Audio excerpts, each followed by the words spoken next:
के तपाईले नयाँ घर बनाउँदै हुनुहुन्छ? यदि बनाउँदै हुनुहुन्छ भने वाटरप्रुफिङ गराउनु भयो त? हिजो आज वाटरप्रुफिङ एउटा कम्पल्सरी कम्पोनेन्ट जस्तो भइसकेको छ।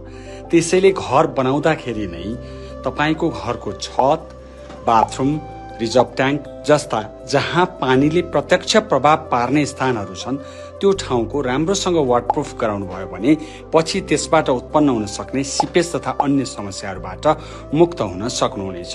घर बनाउँदाखेरि नै वाटरप्रुफ गराउनु भयो भने लागत पनि कम लाग्ने र पछि हुने क्षति तथा झन्झटबाट पनि मुक्त हुनुहुनेछ।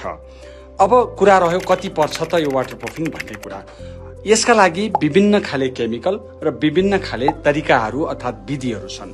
कुन केमिकल प्रयोग गर्ने अर्थात् कुन विधिबाट वाटरप्रुफिङ गराउने भन्ने कुरा यकिन नभइकन हामीले तपाईलाई यति पर्छ भनेर भन्न सक्दैनौं।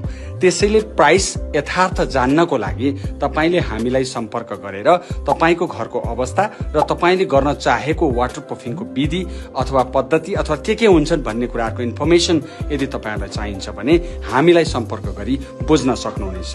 तत्पश्चात हाम्रो प्राविधिकले तपाईलाई यसको यति पर्छ, यो यसरी गर्ने भनेर र त्यसको वारेन्टी कति हुन्छ भन्ने सम्मको जानकारी तपाईहरुलाई दिनुहुनेछ।